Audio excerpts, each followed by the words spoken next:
Ceci est un livre audio autogénéré par Google. Les éditions Max Milo présentent Des célébrités face au surnaturel de Sandrine Chopin.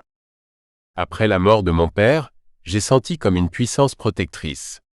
Une force que je n'avais pas avant. Anne Roumanoff. Je pense que tout est là, dans une autre dimension. Raison pour laquelle des médiums se connectent et récupèrent des informations. Pascal Légitimus. Je suis bouddhiste, je crois à la réincarnation. Franck Leboeuf. Passionnée par les expériences surnaturelles, Sandrine Chopin est allée à la rencontre de personnalités qui ont été amenées à envisager un ailleurs, un monde plus vaste, qui nous dépasse. Pascal Légitimus, Maurice Barthélémy, Patrick Chenet, Mireille Dumas, Jean-Louis Etienne, Marie Fugain, Franck Leboeuf, Nathalie Marquet-Pernot, Anne Roumanoff, Marc Toesca, Laurent Volve, lui livrent leurs facettes les plus secrètes et leurs expériences les plus troublantes. Ils parlent de vibrations, de rêves prémonitoires, de synchronicité, de rencontres providentielles, de chamanisme, de vie après la mort, de sortie hors du corps, de médiumnité, d'anges gardiens, de contact avec l'au-delà. Ces célébrités ont osé se livrer comme elles ne l'ont jamais fait. Sandrine Chopin est journaliste, productrice et auteure. Elle anime, entre autres, les émissions En aparté et Les Connus face à l'inconnu sur btlv.fr. Elle est également co-auteure de Secrets de Palace, adapté au théâtre, Uber Eats aux éditions de L'Opportun et de Chasse à l'homme aux éditions Max Milo. Des notes sont disponibles sur les éditions e-book et brochets du livre. Préface. Ce n'est pas parce qu'on ne voit pas les choses qu'on peut conclure qu'elles n'existent pas. Cette phrase tirée du livre de Lobsang Rampa, Le Troisième œil, a bercé toute ma jeunesse. Cet ouvrage fut pour moi une véritable révélation, tant il a confirmé les intuitions que je pressentais. Lorsqu'à 14 ans, durant votre sommeil, vous avez l'impression de voler comme un oiseau, sans avoir passé votre brevet de pilote de chasse, il y a de quoi avoir des doutes. Quand vous perdez un petit cow-boy, tombé de la table du salon, et que vous le retrouvez 2 ans plus tard au même endroit, il y a de quoi avoir des sueurs chaudes. Lorsque votre grand-mère paternelle vous annonce des prémonitions sur plusieurs années et que toutes se révèlent exactes, il y a de quoi, cette fois-ci, avoir des sueurs froides. Le jour où l'un de vos amis proches, on ne peut plus cartésien, vous montre une photo prise par lui-même d'un ovni à Bugarache, il y a de quoi rester quoi. Si je peux affirmer que ma vie est riche d'événements impalpables, ce ne sont pas tant les questionnements provoqués qui me perturbent que les non-réponses à tous ces « Qui suis-je ? Où vais-je ? Dans quelle étagère ? Mais où est donc Ornicard ?» Autant de doutes et d'interrogations profondes qui font naître en vous l'envie de partager vos expériences irrationnelles avec autrui pour tenter de comprendre. Et c'est là que tout se complique encore un peu plus. Vous voilà confronté, au mieux, à un silence radio, quand ce n'est pas à des regards dubitatifs semblant vous dire « Ça va ? Tu as bu ? Tu es malade ? Tu veux consulter ?» Et vous de vous en défendre bien naïvement, mais je vous jure que c'est vrai, ce qui vous vaut inévitablement le couperet suivant « Arrête, je ne te crois pas. » Pourquoi refuser d'y croire ? Certainement la peur de l'inconnu, mais hélas, et c'est bien connu, la peur est pire que le mal. Pour moi, la curiosité est loin d'être un vilain défaut, mais bel et bien une magnifique qualité qui offre des perspectives insoupçonnées et d'ouverture. À force de fouiller, lire, rencontrer, analyser, j'ai découvert bien des univers et me suis enrichi de nouveaux éléments de langage comme âme sœur, prémonition, réincarnation, physique quantique, voyage astro, NDE, EMI, ange gardien, langage des oiseaux, géométrie sacrée, intuition, au-delà, déjà vu, etc. C'est rassurant de savoir que nous ne sommes pas seuls, et que des êtres humains peuvent ressentir et concevoir l'existence de mondes invisibles, parallèles, et bien d'autres probabilités immatérielles. C'est également courageux de la part de personnes sensées et de toute profession, d'avoir osé se confier et se dévoiler intimement face à Sandrine Chopin, qui a fait un travail remarquable, je parlerai plus de passion que de travail, en récoltant des témoignages tout plus surprenants et enrichissants les uns que les autres. Mue par l'envie de faire bouger les curseurs métaphysiques et d'amener à de réelles prises de conscience, elle a su rassurer ses invités avec délicatesse et bienveillance, les amenant à se livrer en confiance. Je pense sincèrement qu'il est temps de ne plus être naïf, d'ouvrir les yeux et le cœur, de repousser l'âge de raison qui, paraît-il, commence à 7 ans, et d'allumer l'étincelle de vie pour mieux appréhender la mort, l'âme or. L'objectif n'est pas de convaincre ou de vaincre les cons, mais de rassurer les plus sceptiques et de redonner la foi à ceux qui doutent de l'essentiel, l'essence du ciel. J'aime cette formule tirée de la table d'émeraude de Hermès Trismégiste qui résume assez bien le concept du livre. Ce qui est en bas est comme ce qui est en haut, et ce qui est en haut est comme ce qui est en bas. Nous voilà invités à diriger nos pas et porter notre regard au-delà des contingences matérielles du quotidien et des apparences, vers d'autres dimensions plus subtiles. Je crois aux extraterrestres, mais aussi aux terrestres extra. Donc, merci à Sandrine Chopin et à tous les participants de ce livre, riche d'enseignements.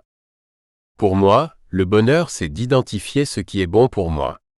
Ce livre a été très bon pour moi, et j'espère qu'il en sera de même pour vous. Amicaïment vôtre. Pascal Légitimus. Avant-propos. Le 17 septembre 2015, une déflagration vient percuter ma vie. Mon frère décède brutalement. Il avait 41 ans. Le temps se fige, tandis que la vie me rappelle à l'ordre. D'autres chocs successifs auront pour conséquence de faire voler en éclats mes certitudes, m'invitant au questionnement et à un tout autre regard sur la vie. Commencent alors les premières lectures.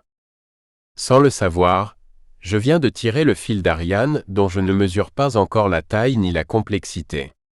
C'est le début d'un nouveau chemin qui s'ouvre à moi. De découvertes surprenantes en rencontres providentielles, j'avance à tâtons, observant des synchronicités étonnantes, sans pour autant m'expliquer l'existence de ce phénomène. Ma sœur m'offre le livre Se souvenir du futur, de Romuald Leterrier et Jocelyn Morrison. Au fil des pages, j'entrevois un début de réponse qui vient alors réveiller mon envie d'en savoir plus, d'explorer et de comprendre. En quelques semaines, le désir de donner à voir et à entendre sur ces sujets impalpables et encore mystérieux grandit en moi et ne me quitte plus. Même si je ne connais pas encore les jalons de cette route à emprunter, j'ai l'intuition que c'est celle que je dois prendre. D'une façon ou d'une autre. La magie de la vie va alors opérer, tandis que certaines connexions se trament en coulisses. Quelques anges bien guidés me conduisent vers BTLV, le média numéro 1 du mystère et l'inexpliqué. Tout va alors s'accélérer. Me voilà, en quelques jours, journaliste du pôle éveil, conscience et développement personnel. Ce terrain de découverte, aussi large que passionnant, me vaudra 2 années d'émission, de face-à-face intime, une multitude de livres parcourus sur des sujets riches et variés, explorés au fil des rencontres et des liens tissés. Au travers de leurs témoignages et de leurs vérités, tous ces invités m'ont fait voyager dans des univers où la frontière entre la réalité et l'imaginaire n'a jamais été aussi ténue. Ils m'ont intrigué autant que fasciné, me poussant inlassablement à remettre en cause mes croyances, rebattre les cartes et à envisager, à mon tour, d'autres réalités possibles. Tant de questions se sont bousculées. Serions-nous dans une illusion? Coincés dans une matrice dont nous aurions oublié les règles et forgé les barreaux? Serions-nous réellement des êtres spirituels, venus vivre une expérience terrestre? La mort n'est-elle qu'un passage et notre monde qu'une réalité parmi d'autres? Existe-t-il une conscience unique? Cosmique? Quel lien entretenons-nous avec la nature? Aurions-nous oublié les savoirs ancestraux essentiels à la survie de l'humanité? Avons-nous réellement un libre arbitre? L'âme suit-elle un chemin? Nos cellules ont-elles une mémoire? Avons-nous des vies antérieures? Nos rêves sont-ils porteurs de messages? Ces sujets où la logique laisse place à l'irrationnel sont infinis et inépuisables. Plus je creuse et plus j'entrevois d'autres facettes de l'existence. Cela va me passionner, et nourrir mon envie de les partager avec un public de plus en plus large et conscient. Lorsque Bob Belanca, fondateur de BTLV, me propose de lancer et d'animer une nouvelle émission, Les connus face à l'inconnu, je suis donc immédiatement emballé.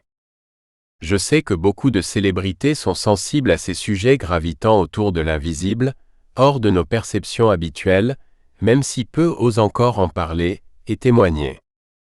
Mais qu'à cela ne tienne. Me voilà parti à la rencontre de personnalités aussi différentes que singulières. Elles ont accepté de me livrer dans l'intimité de nos face-à-face, leurs liens étroits avec l'invisible, leurs questionnements, leurs expériences parfois hors normes et surprenantes. Avec générosité et sincérité, ces invités audacieux ont osé dévoiler une part intime d'eux-mêmes, nous laissant entrevoir qu'un ailleurs et une autre réalité pourraient bel et bien exister, au-delà des frontières du visible. Je suis heureuse de partager avec vous ces moments d'antenne qui, s'ils ne posent aucune vérité, nous invitent à revisiter nos certitudes, nos croyances, et à prendre la mesure de ce qui se joue en chacun de nous. Au cœur même de l'intime de notre être, à l'écoute de nos intuitions, de nos désirs profonds et de nos rêves pour trouver notre juste place. Et suivre ainsi le chemin de notre âme. Sandrine Chopin. Nathalie Marquepernaut. Je suis très relié aux âmes de mes grands-mères chères, de mon grand-père que je n'ai pas connu, mais je sais grâce à un voyant qu'il est très proche de moi. Quelques heures après que Bob Belanca m'a proposé de lancer et d'animer cette nouvelle émission, Les connus face à l'inconnu, le livre de Nathalie Marquepernaut, Moi, j'y crois, m'arrive entre les mains. Simple hasard ou mystérieuse synchronicité? Notre rencontre m'a tout l'air d'être orchestrée par de bonnes fées, penchées sur ce berceau. Pour la première fois, Nathalie Marquepernaut dévoile son lien étroit avec l'invisible et révèle ses expériences troublantes. Ange gardien, rêve prémonitoire, médiumnité, rencontre providentielle, coup de foudre, intuition, réincarnation, contact avec l'au-delà, autant de sujets sur lesquels elle partage ses convictions, sans fausse pudeur ni retenue. Je ne pouvais pas rêver mieux. Elle sera donc ma première invitée. Je contacte sans tarder Muriel, son agent, ami et ange gardien, qui prend soin de baliser le terrain. Cette première étape franchie, j'ai la joie d'avoir Nathalie au téléphone un long moment. À la teneur de notre appel, je sais que notre échange en plateau ira loin. Très loin. Le jour de l'enregistrement, à la première heure, tout est déjà en place. Plateau réaménagé, nouveau générique prêt à être lancé, lumière ajustée, nouvelle fiche estampillée au nom de l'émission et enthousiasme au top. Une belle énergie règne dans les studios. J'ai hâte qu'elle arrive. Dehors, quelques dernières feuilles mortes jaunies par l'automne jonchent encore le sol, tandis que les premiers arbres dénudés annoncent une nouvelle saison hivernale. J'entends la sonnette retentir et la porte d'entrée s'ouvrir. Dans une jolie tenue kaki, féminine et décontractée, la reine de beauté arrive. Je l'invite à faire le tour des studios, la sentant curieuse de les découvrir, ainsi que les thématiques que nous abordons sur BTLV. Elle est ravie à l'idée de pouvoir s'exprimer librement sur son histoire, ses expériences, sa vérité. L'atmosphère feutrée et intimiste du plateau tranche avec l'ambiance vive et animée de TPMP, à laquelle elle est habituée. Je tiens à ce qu'elle se sente comme à la maison. En confiance et en sécurité. Nathalie est simple. Authentique. Bien loin des paillettes. L'adversité et les épreuves ne l'ont pas épargnée. Guidée et soutenue par ses anges gardiens, avec force, détermination et courage, elle a toujours fait face. Même au pire. Tout au long de cette émission, je vais découvrir ses multiples facettes. Altruiste, aimante, amoureuse, sensible et généreuse, Nathalie aime la vie. Et les autres. Il me tarde que l'interview commence. C'est au détour d'une allée du Salon de la Voyance, à Paris, que Nathalie croise un éditeur. Il cherche une célébrité capable de témoigner de ses expériences personnelles. Convaincue que le hasard n'existe pas, elle se laisse immédiatement tenter par cette aventure que la vie met sur son chemin. J'ai osé et je suis très contente de l'avoir fait, m'avoue-t-elle d'entrée de jeu, consciente que ses confidences ne sont pas anodines. Franche et sans tabou, elle assume pleinement ce qu'elle dévoile. Le regard des autres n'a aucune prise sur elle. L'essentiel est que sa famille et ses amis la croient. Et c'est le cas.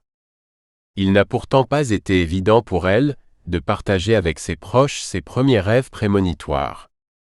Chaque fois que je faisais un cauchemar, je le notais sur un petit tableau accroché au mur de la cuisine. C'est comme cela qu'ils ont fini par me croire. Au début, j'avais très peur de ces rêves épouvantables. Aujourd'hui, j'ai compris qu'ils servent à nous préparer à ce qui va arriver. Il ne faut pas en avoir peur. C'est un don de là-haut dont il faut se servir. L'un des premiers lui annonçait la mystérieuse disparition du vol Malaysia Airlines 370. J'ai vraiment vu des choses précises dans ce rêve. Une cabine d'avion, différentes nationalités à bord. Subitement, me voilà à vélo. Je regarde en l'air et constate que l'avion a disparu. Je le cherche et aperçois des hélicoptères, des bateaux, des voitures avec des gyrophares. Il cherche un avion. Prise de panique, je me réveille. 3 jours plus tard, le 8 mars 2014, le vol Malaysia Airlines 370 disparaît avec 227 passagers et 12 membres d'équipage. En apprenant la nouvelle, je suis anéanti. Je pense d'abord avoir provoqué l'accident. C'était très lourd à porter. J'ai compris ensuite qu'à travers ce rêve, les anges et les âmes qui veillent sur moi ont tout simplement voulu me préparer au choc de cette catastrophe. Comme c'est le cas de tous mes rêves prémonitoires.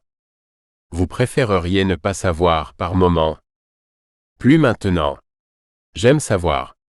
Cela m'aide à préparer mes enfants, ou mon mari qui a traversé aussi des moments difficiles avec sa santé. Grâce à mes rêves, je lui ai sauvé la vie plusieurs fois. Je reçois l'information sans que je la demande. Cela s'impose à moi. Pensez-vous qu'il y ait des champs informationnels dans lesquels toutes ces informations soient déjà inscrites et que notre conscience s'y connecte? Oui, il y a beaucoup de champs vibratoires et énergétiques autour de nous. Quand le cerveau cesse de fonctionner, la conscience continue. Pour moi, l'âme et la conscience, c'est la même chose. Je suis très relié aux âmes de mes grands-mères chères, de mon grand-père aussi que je n'ai pas connu, mais je sais, grâce à un voyant, qu'il est très proche de moi. Je parle énormément avec l'une de mes grands-mères. Elle me répond toujours. Je n'entends pas de voix, mais je la ressens. Sa conscience se connecte à la mienne. Nathalie marque quelques secondes de silence et poursuit. La nuit, mon âme part retrouver celle de ma grand-mère. Elles font le point sur ce que j'ai fait de bien ou de moins bien, et sur ce qu'elles pourraient faire pour que je me sente mieux. C'est très important de bien dormir, parce que notre âme se recharge là-haut. Puis, elle revient avant votre réveil. Tous les soirs en m'endormant, je remercie mon âme et lui souhaite un bon voyage. Toutes ces informations me viennent grâce à ces âmes précieuses. J'en suis convaincu. Intrigué par ces révélations, je me demande comment Nathalie peut être aussi certaine qu'il s'agisse réellement de sa grand-mère. Elle va alors me raconter une expérience déroutante. Une preuve irréfutable à ses yeux. Un soir, déprimé à la suite de contrats tombés à l'eau, je fume une cigarette au bord de ma cheminée. Je pleure et j'engueule ma grand-mère. Que se passe-t-il? Tu me laisses tomber. Je ne te sens plus à mes côtés, rien ne va. Je ne crois plus en toi, donne-moi une preuve que tu es là. Le lendemain matin, un message arrive sur mon téléphone. Bonjour, je travaille avec Bruno. Il parle avec les morts. Seriez-vous intéressé par une émission sur YouTube, avec lui? Je me dis immédiatement que c'est peut-être un message que ma grand-mère m'envoie. J'accepte donc l'invitation de ce fameux Bruno que je ne connais pourtant ni d'Ève ni d'Adam. Le matin même de notre rendez-vous, je prends dans mes mains la montre de ma grand-mère qui ne quitte jamais ma table de nuit. Je la serre fort en disant « Mamie, montre-moi que tu es toujours proche de moi. Quand je verrai Bruno, je veux qu'il me parle de toi et de cette montre. Je sais que tu peux le faire. » Je la mets dans la poche de mon Jean et je pars. À mon arrivée, On m'installe rapidement le micro, tandis que les techniciens branchent la caméra pour ce tournage en extérieur. Bruno arrive. Quelques minutes après, l'émission démarre. Tandis que nous marchons en discutant, il s'interrompt et me dit « Plein de gens veulent vous parler. » Je ne suis pas surprise, mais la seule chose que j'attends c'est ma grand-mère. Et justement, le voilà qui renchérit. Il y a une dame assez pipelette, apprêtée et avec un chignon. Ma grand-mère avait un chignon et sortait toujours sur son 31. Bruno poursuit. Elle dit que vous avez quelque chose qui lui appartient et qui se met au poignet. Je sens alors mon cœur s'emballer. Bruno continue. Mais que vous ne portez pas. Vous la laissez près de votre table de nuit, ou quelque chose comme ça. À cette seconde-là, je sais. Il m'a ensuite donné des détails sur des choses que je faisais avec elle à l'âge de 7 ans, et que nous seuls savions. Il me parle également d'une des rares choses que j'ai eues de l'héritage de ma grand-mère, un petit miroir, devant lequel elle se maquillait. Bruno me précise qu'il est légèrement brisé du côté droit. N'ayant jamais prêté attention à ce détail, dès mon retour à la maison, je me précipite pour vérifier. C'était le cas. Cela pose la question de la croyance et de la foi. Les preuves nourrissent la croyance tandis que la foi n'en a pas besoin. Si votre grand-mère ne vous adressait plus de signes, cela ébranlerait-il votre foi? Ma grand-mère sera toujours à mes côtés, jusqu'à ce que je la rejoigne. J'en suis certaine. Elle m'accueillera, en me tendant les bras. Mes parents seront sans doute là aussi. Ensuite, lorsque viendra par exemple, le tour de mon fils, ma grand-mère sera déjà partie faire d'autres choses qu'elle a à faire et pourra revenir sur terre. Mon silence et l'attention avec laquelle je l'écoute l'invitent à poursuivre. C'est très logique. Dès l'instant où ma grand-mère n'aura plus à s'occuper de moi, elle vaquera à son évolution. C'est un lien très fort de famille que nous avons. On choisira d'ailleurs ensemble laquelle de nous deux retournera sur terre avant l'autre. Nous serons alors peut-être mari et femme, ou meilleurs amis. Vos âmes se donneront rendez-vous. Oui. Vous avez ce lien étroit avec l'invisible et l'irrationnel. C'est compliqué de faire cohabiter ces deux réalités, la matière et le spirituel, dans votre vie. Je vis très bien avec ces deux réalités, et j'aimerais être davantage relié à l'au-delà, voir et comprendre plus de choses. Je suis triste de ne pas y arriver. Notre cerveau est trop pris par les choses de la vie, la famille ou le travail. J'aimerais découvrir et comprendre des dimensions que personne n'arrive encore à expliquer. L'ego nous empêche de voir plus loin. Pour le gommer, il faut travailler dessus et c'est difficile. Auriez-vous envie d'explorer les états élargis de conscience? Plus je vieillis, plus j'en ai envie. J'adorerais participer à des recherches et comprendre les mystères de la conscience. Peut-être parce que j'approche de la mort, dit-elle en riant, avant de se raviser d'un ton plus léger. A priori, j'ai encore un peu de temps. Pour elle, se fermer à l'irrationnel, c'est renoncer à une part de bonheur. Tout le monde est très matériel. C'est vraiment dommage. Les gens devraient ouvrir leurs yeux, aller dans la nature. C'est un bonheur immense et une excellente façon de se ressourcer. Quand je marche en forêt, j'ai l'impression que la nature me parle. Tout est vivant. Que ressentez-vous? Je ressens fortement les énergies et la conscience de ce monde végétal. Les arbres, l'herbe, tout est vivant. J'aime marcher pieds nus en forêt, en laissant mon âme chercher l'arbre que je vais enlacer. Lorsque je le trouve, je me sens lié à lui. C'est une énergie puissante. J'en ressors apaisé et pleinement ressourcé. Je me sens bien. Ce bonheur-là est simple. Il faut juste savoir le voir et le prendre. On entend effectivement parler de sylvothérapie, ces bains de forêt thérapeutiques. Je lui demande si, à nous croire connectés grâce à nos écrans et nos smartphones, nous ne sommes pas de plus en plus déconnectés de nous-mêmes. Totalement. Moi-même, je suis beaucoup sur mon téléphone, et c'est peut-être une des raisons pour lesquelles je ne perçois pas tous les messages que je devrais entendre. Il faudrait pouvoir se déconnecter de tous ces instruments-là, mais nos modes de vie nous y contraignent. Je pourrais peut-être m'en passer à 80 ans, lorsque je n'aurai plus à m'occuper de mes enfants. Je ne m'entourerai alors que de choses positives. Tout cela nous abîme, même si ça facilite par ailleurs notre quotidien. Trouver ce juste équilibre entre notre réalité matérielle et la connexion à notre être profond n'est pas toujours simple. Pour elle, l'ignorance et la méconnaissance de ces sujets invisibles et impalpables sont des freins à ces prises de conscience. La plupart des gens en ont peur. Sous prétexte d'avoir les pieds sur terre, ils s'interdisent d'envisager d'autres réalités possibles. Pour Nathalie, bien au contraire, ces autres dimensions sont rassurantes. Elle évoque d'emblée les multiples témoignages de gens ayant fait des arrêts cardiaques et des expériences de mort imminente.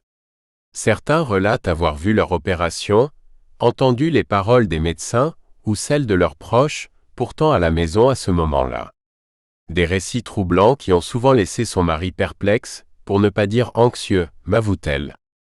À votre contact, votre mari s'est ouvert à ces sujets? Il a beaucoup de mal. Sauf quand je lui donne des dates précises. Là, il a les preuves. Au début, il pensait que c'était de pure coïncidence. Mais lorsque je lui ai annoncé la date de la mort de son frère, il a compris que ce ne pouvait pas être un simple hasard. Grâce à cela, il a pu lui dire au revoir. J'ai également eu des pressentiments très forts sur son cœur. J'ai insisté plus de 6 mois pour qu'il accepte d'aller voir son cardiologue. Sous la pression et pour me faire plaisir, il a fini par y aller. Une de ses artères était bouchée à 98%. Si Nathalie a de puissants pressentiments pour les autres, c'est aussi le cas pour elle-même. À l'âge de 20 ans, son intuition lui a sauvé la vie. Sur des symptômes en apparence bénins, les médecins lui diagnostiquent la dengue. Nathalie est pourtant convaincue d'une pathologie beaucoup plus grave et n'en démordra pas.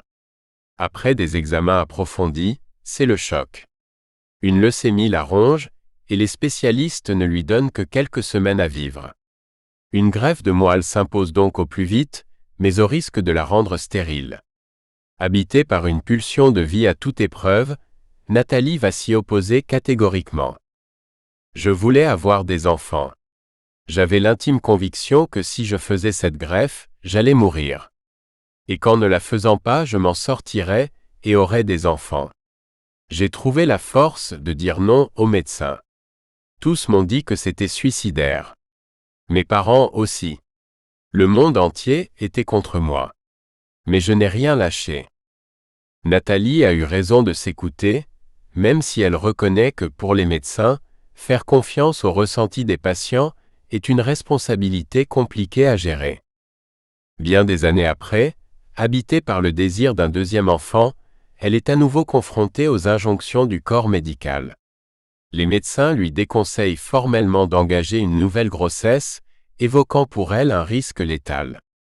Mais elle ne veut rien savoir, et une fois encore, elle fait confiance à son intuition. Pensez-vous que d'autres âmes guident vos pas, ou est-ce la vôtre qui vous parle à travers votre intuition? Les deux? J'ai une extra-sensibilité, et je sais que la réponse est aussi en moi. Quand j'ai un doute, je pose la question là-haut. Et la réponse arrive, même si elle ne me convient pas toujours. Quand je sens que cela n'est pas ma direction, je n'y vais pas.